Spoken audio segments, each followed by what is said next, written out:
Have you ever wondered how many dreams the pillows we rest our heads upon have kept? Some dreams you still remember. Some dreams you have long forgotten. But the pillow, it quietly holds them all, like a diary with no words.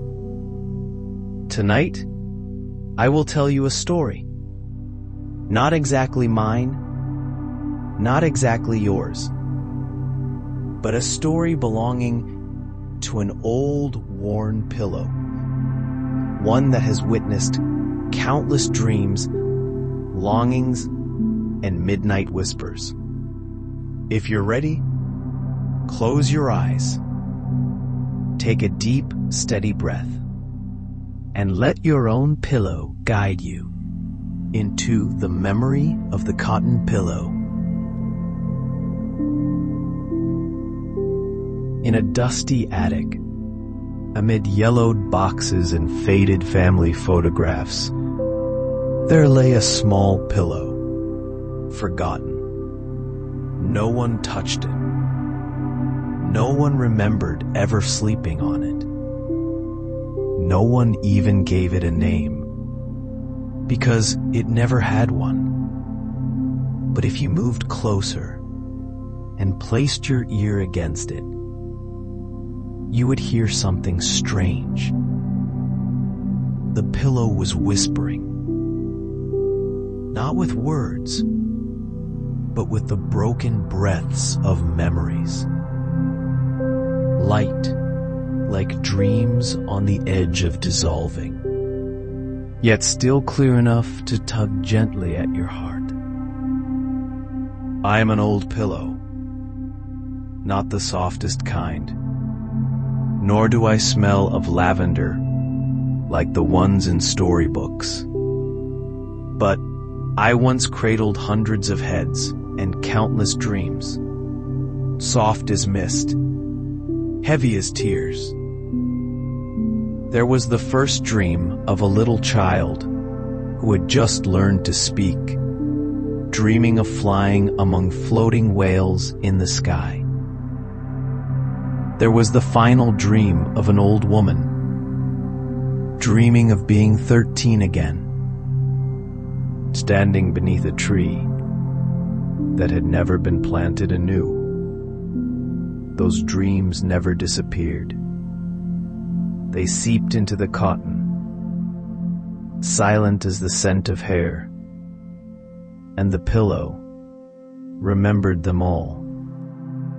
But time moved on. The people who once held the pillow close no longer slept there.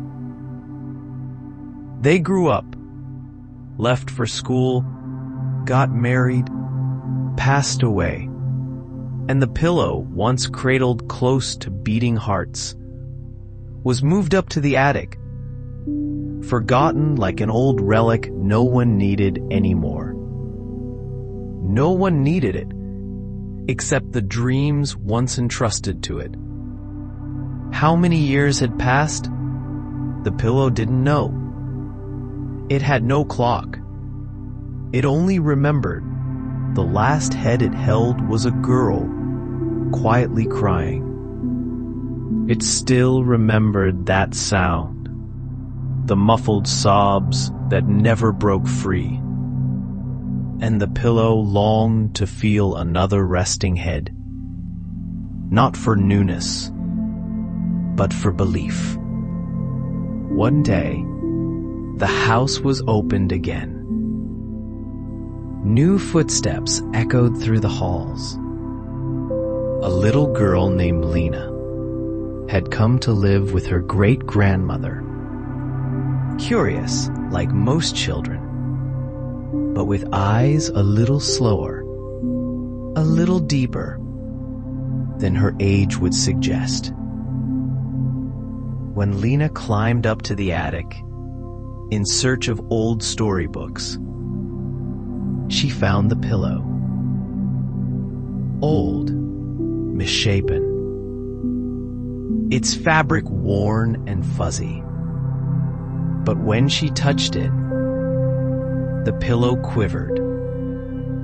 Just a little. No one noticed. But inside, the dream stirred, whispering like leaves brushing against the wind. That night, Lena brought the pillow downstairs. Not because it was beautiful, but because it looked at her as if holding a story left unfinished. And for the first time in years, the pillow cradled a dreaming head once more. A dream not born from exhaustion, but from trust. On that first night, the pillow didn't lull Lena to sleep with softness or scent.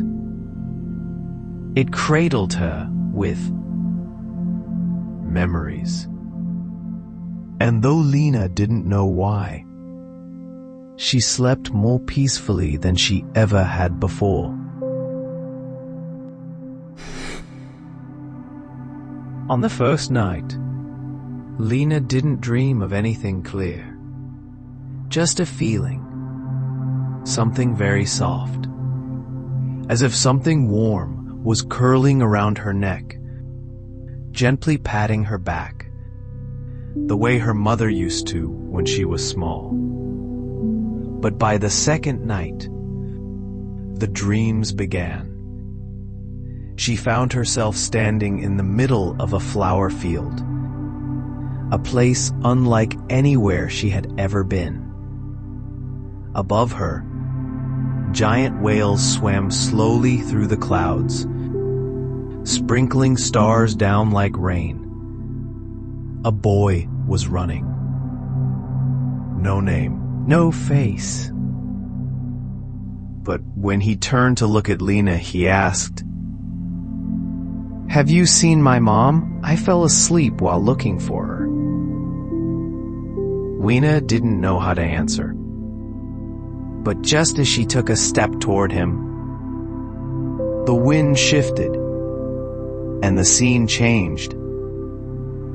Now she was sitting on a rooftop, under a violet sky, where a girl was painting. But the girl wasn't painting landscapes. She was painting her own dreams. A sky made of cotton candy.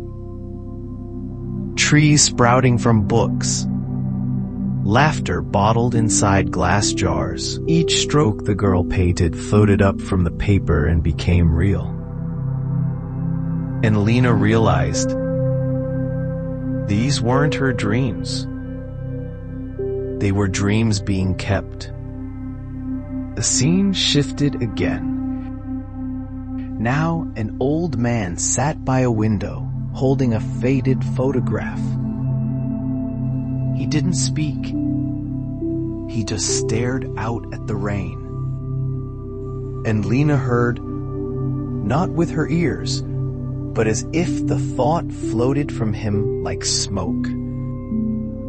Just one more night. Let me see that smile again. Then I can finally sleep. And Lena felt tears streaming down her cheeks. Even though she wasn't sad. They weren't her tears. They belonged to the pillow.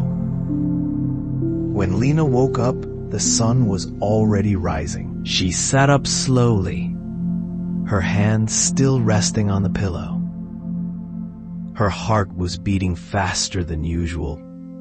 Not from fear, but from the strange, aching feeling that she had just met those who once lived, once dreamed, once hoped in this very place.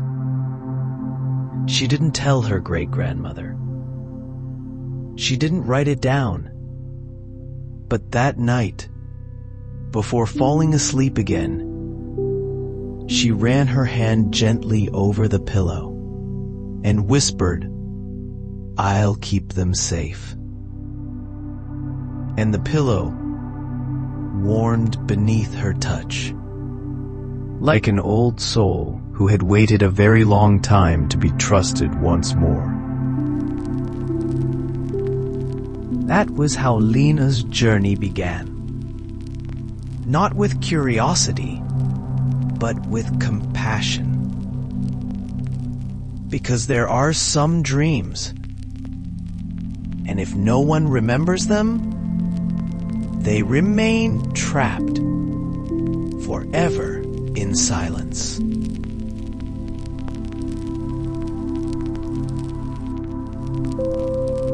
On the third night, Lena dreamed again. But this time, it wasn't like the others. No violet sky, no flying whales, just an old dim room. The light was faint. The smell of damp wood filled the air, and the peeling walls seemed to be dreaming of their younger days. A boy sat there, holding a worn birthday card. He wasn't crying. He wasn't smiling. He just stared out the window, where the sound of a distant ambulance faded away. Like an ending no one had a chance to finish reading. There were no words in this dream, but Lena could hear his thoughts, not with her ears, but with her heart. I know Mom won't come back, but I still leave a piece of birthday cake for her. I pretend to sleep every night so Dad won't feel sad, but I don't dream anymore. I don't hate the world. I just wish someone could remember me, even just a little. Then the boy turned to look at Lena. Not surprised, not excited, just as if he had been waiting for someone for a very, very long time. And he held something out to her. A button. Rusty, cold, but faintly engraved with a line. Don't forget I existed. When Lena woke up, the sun hadn't risen yet. She reached under her pillow and found the button. It wasn't a dream. It was there. Cold, solid, real. And the pillow beneath her hand let out a long, quiet breath, as if it had finally released something it had been holding for decades. That day, Lena didn't go to school. She sat by the window, turning the button over in her fingers, thinking of the boy. The piece of birthday cake left behind. The eyes no one had seen. And she wrote on a slip of paper, I will continue your dream until someone else remembers you too. She placed the paper and the button inside the wooden box that held the pillow. She didn't close the lid. That night, the pillow felt warmer than usual. Not because of the season, but because, for the first time, a dream had been completed. Not by remembering the past, but by passing it forward. There are dreams that were never told in words. If someone is quiet enough, gentle enough to listen, they will come back, softly, like an old button, faithfully holding on to memories so they don't drift away. One night, Lena didn't sleep in her own room.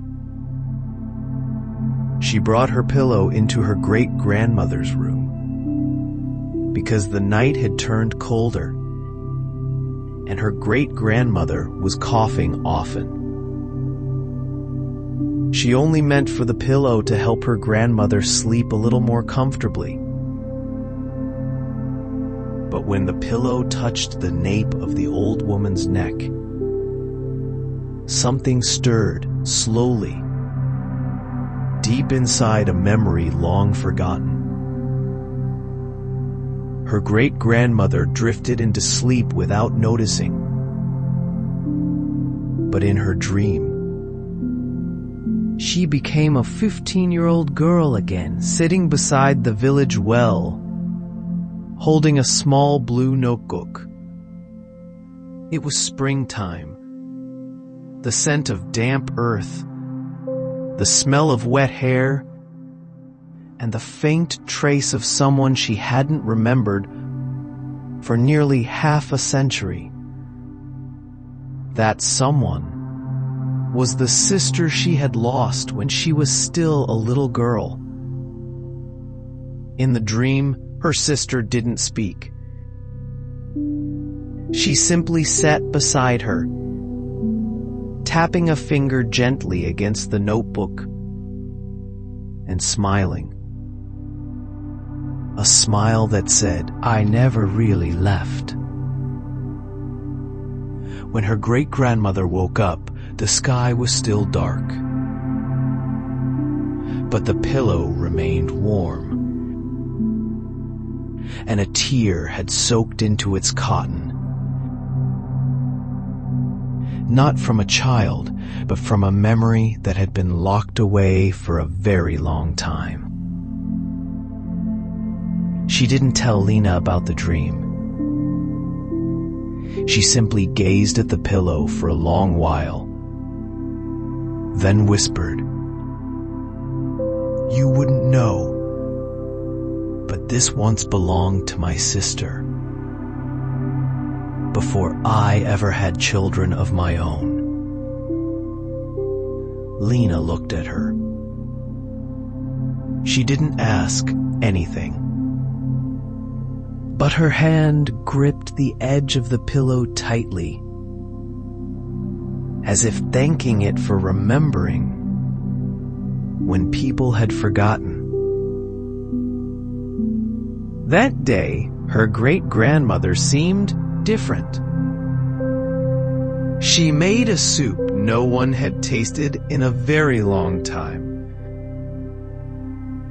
She turned on the radio and listened to a song she said, "I used to hate when I was young,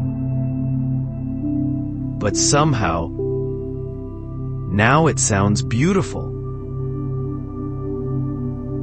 And when Lena sat nearby drawing, her great-grandmother quietly picked up an old photo album and glued back the photograph of the sister she had once lost. No words spoken, just left there gently. That night, as Lena took her pillow back, her great-grandmother said, "If you ever sleep on that pillow and dream of someone else, don't be afraid. Maybe you're helping someone live again inside your heart." There are some memories that don't need to be told aloud. They just need to be touched gently. Like the way a pillow cradles the head of someone who hasn't dared to dream for a very long time.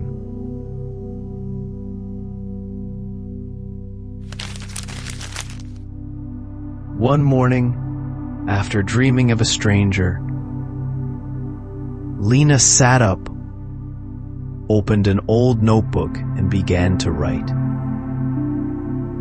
"I met them. I don't know their name, but they smiled, and then they faded into the light."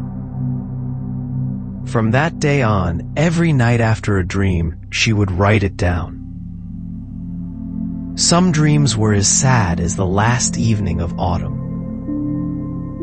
Some were as light as a breath held before tears fall.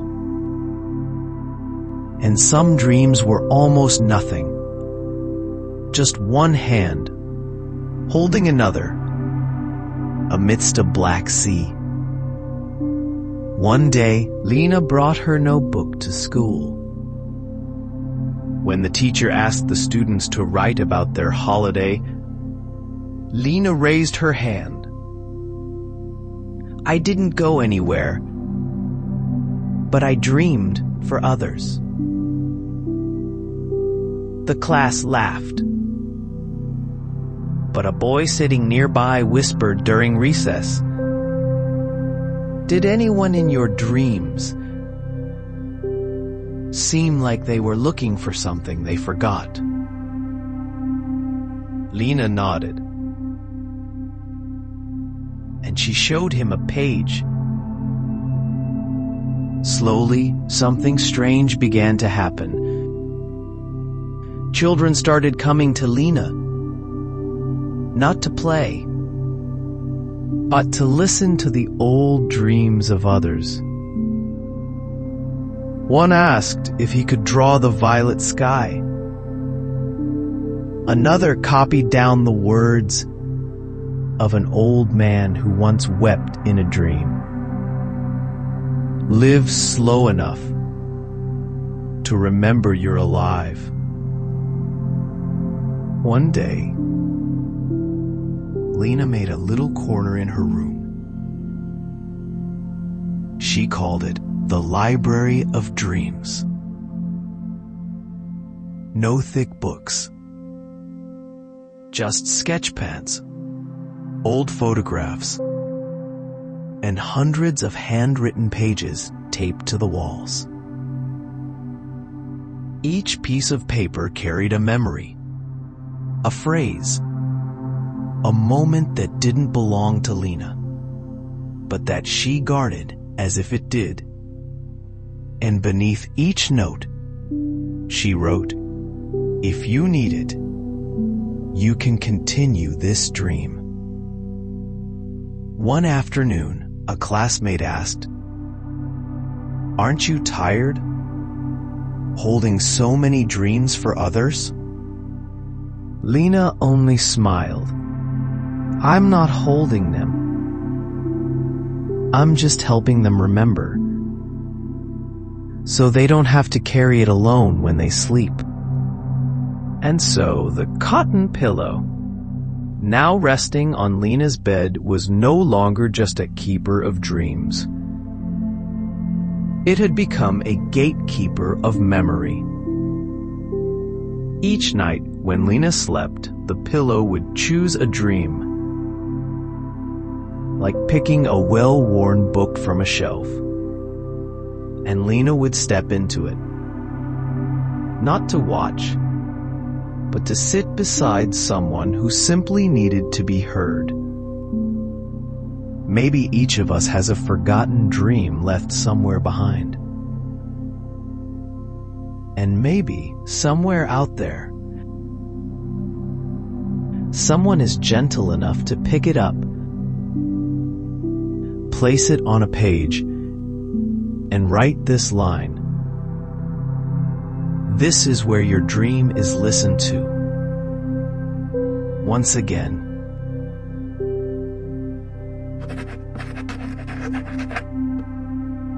Time passed.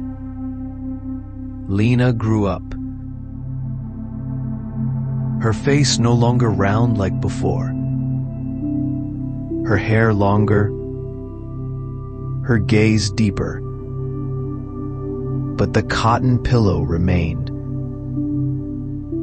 resting by her bedside, like a friend who never grew old and never left.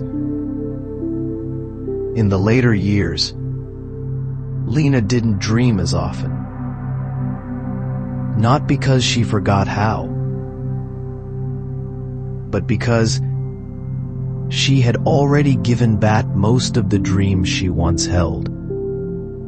to the very people who needed them. Letters began arriving from faraway places. Thank you for telling the dream about the lost father. I painted the whole world from that dream and finally felt small enough to forgive. And then, one day, Lena gathered all her journals, her sketches, her handwritten notes, and placed them into a small chest. But the cotton pillow, she didn't pack away. She gave it away.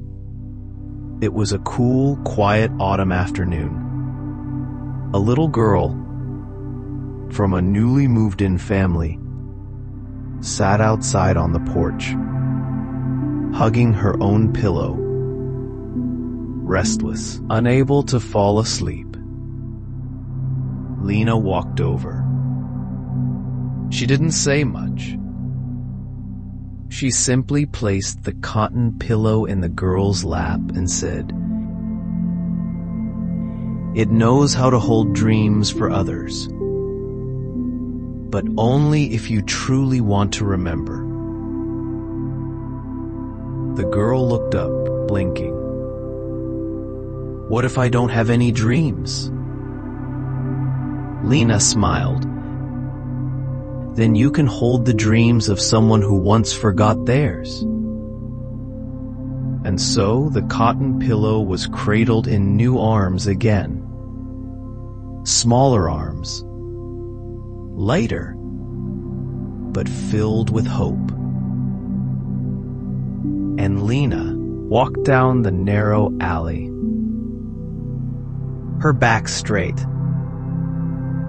her hands empty, but her heart full of things she no longer needed to carry. That night, in her new room, the little neighbor girl drifted off to sleep.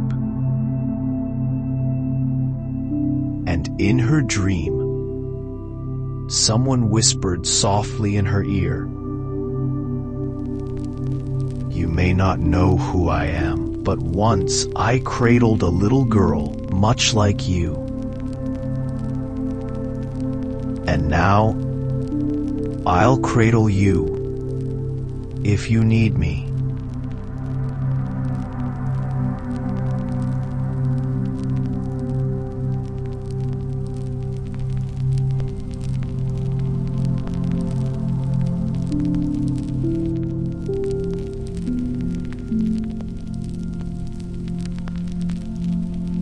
There are objects that seem old, forgotten. But if they are trusted, listened to, and passed on at the right moment, they live on. Like an old lamp, still holding its flame. And dreams, they never die. They simply wait for someone new to dream them again.